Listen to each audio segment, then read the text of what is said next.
Hello students of class 11। आज हम लोग कुछ ट्रिग्नोमेट्रिक आइडेंटिटीज को डिराइव करना सीखेंगे। जैसे एक फार्मूला आप पढ़े हुए हैं, cos a plus B equal cos a cos b minus sin a sin b। ये फार्मूला कैसे डिराइव होता है इसको आज हम लोग सीखेंगे और इसी के थ्रू अदर्स जो ट्रिग्नोमेट्रिक आइडेंटिटीज हैं उनको हम लोग डिराइव करते हैं। क्या देखना, एक हम लोग यूनिट रेडियस का सर्कल ड्रा करेंगे। यूनिट का सेंस ये है कि 1 सेंटीमीटर, इंच या मीटर जो भी हो, लेकिन यूनिट होना चाहिए, 1 यूनिट। यूनिट रेडियस का सर्कल हमने ड्रा किया तो एक पॉइंट हमने टेक किया P1। तो P1 समझ रहे हो, ये एक्स एक्सिस पे लाई कर रहा है, मीन्स x की वैल्यू 1 हो गई और y की वैल्यू 0। तो P1 तुम्हारा 1 0 हो गया, यही हमने यहाँ मेंशन किया है। पॉइंट P जो है वो P1 जो है 1 0।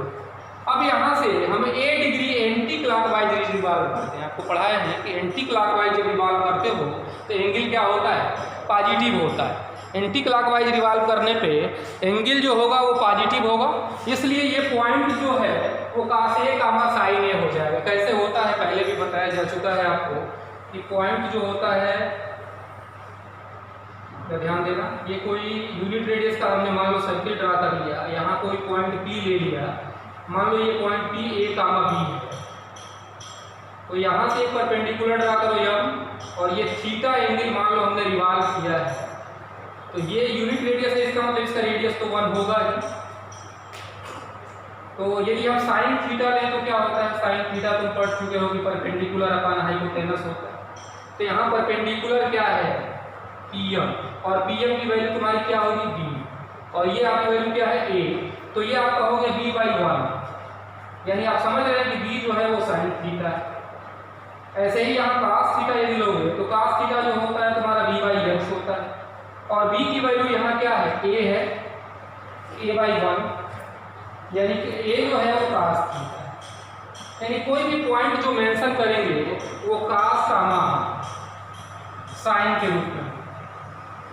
तो ये बात आपको समझ में आ गई होगी कि ये पॉइंट जो हम कह रहे हैं कि cos a साइन, क्योंकि यहाँ से A डिग्री रिवॉल्व की एंटी क्लॉकवाइज। यहाँ जरा ध्यान देना, यहाँ से B डिग्री हम रिवॉल्व कर रहे हैं आगे एंटी क्लॉकवाइज, तो ये पूरा एंगल जो होगा यहाँ से यहाँ तक, इसके लिए A प्लस B हो गया, A प्लस B एंगल हो गया। तो इसका मतलब ये पॉइंट जो होगा वो cos a प्लस B और sin a प्लस B, ठीक है।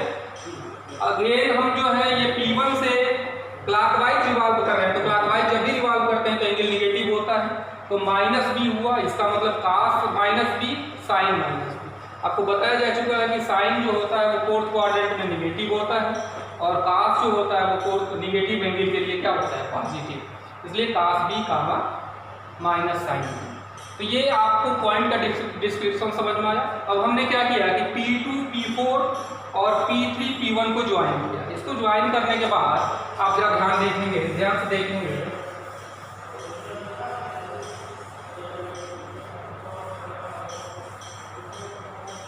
नहीं जरूरत पड़ेगी तो स्क्रीनशॉट ले लेना। इन दोनों ट्रायंगल को हम कॉन्ग्रुएंट करते हैं। In triangle P2O P4 and triangle P3O P1। देखो ध्यान से, ये OP2 उतना ही होगा जितना OP3 होगा, क्योंकि ये यूनिट रेडियस का है, यानी इसका OP2 और OP3 इक्वल हो गया, इसका मैग्नीट्यूड 1 है। इसी तरह से ध्यान से देखोगे तो ये तुम्हारा OP4 और OP1 ये भी बराबर है।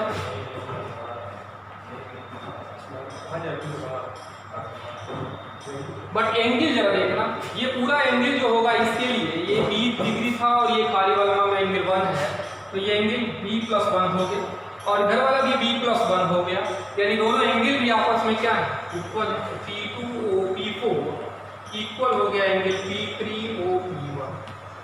तो then by SAS congruency triangle P2O P4 congruent हो गया ट्रायंगल P3O P1। यहाँ तक आपको समझ में आया? तो बाई CP/CT ये दूरी आपस में क्या होगी? इक्वल होगी। तो P2 P4 उतना ही होगा जितना P3 P1 हो।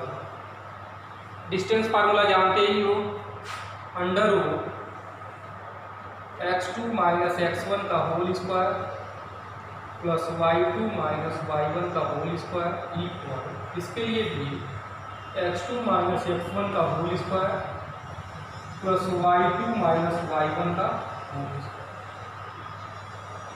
अब इसमें वैल्यू पुट कर देंगे। ये आपका P2 है और ये आपका P4 है।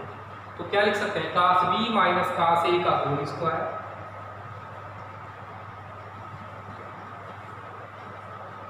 Plus minus sine B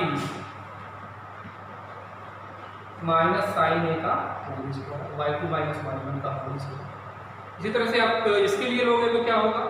1 minus cos A plus B का whole square plus 0 minus sine A plus B का होल स्क्वायर।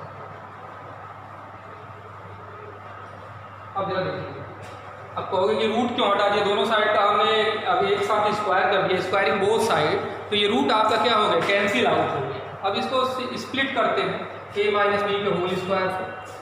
ये आपका क्या हो गया? देखो cos square b plus cos square a plus minus 2 cos a cos b, ये दोनों प्लस हो जाएगा, इसलिए sine square b plus sine square a plus 2 sine a sine b, और इधर क्या करोगे तो 1 plus cos square a plus b minus 2 cos a plus b, और ये आपका हो जाएगा sine square a plus b। ध्यान से देखिए, इसको सिंप्लीफाई करने पे यहाँ देखो cos स्क्वायर b है और यहाँ साइन स्क्वायर b है, दोनों को ऐड करोगे तो क्या हो जाएगा? 1। आइडेंटिटी होती है, cos स्क्वायर a और साइन स्क्वायर a, इन दोनों को भी ऐड करोगे तो 1 हो गया। और इसमें से आप माइनस 2 कॉमन कर लीजिए, तो क्या बचा? cos a plus cos a cos b minus sine a sine b। इधर नीचे वाला देखो, ये 1 और ये दोनों हो cos square a plus b और sign square a plus b, ये भी 1 हो गया। तो इसको भी आप 1 प्लस 1 लिख सकते हैं, और minus 2 cos a plus b, a 2 से 2 क्या होगा?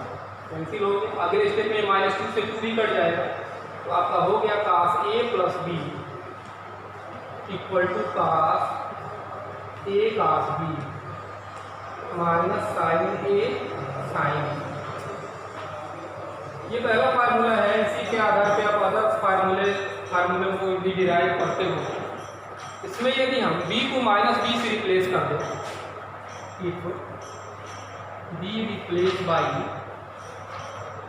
माइनस b, तो cos a minus b cos a cos minus b minus sine a sine minus b।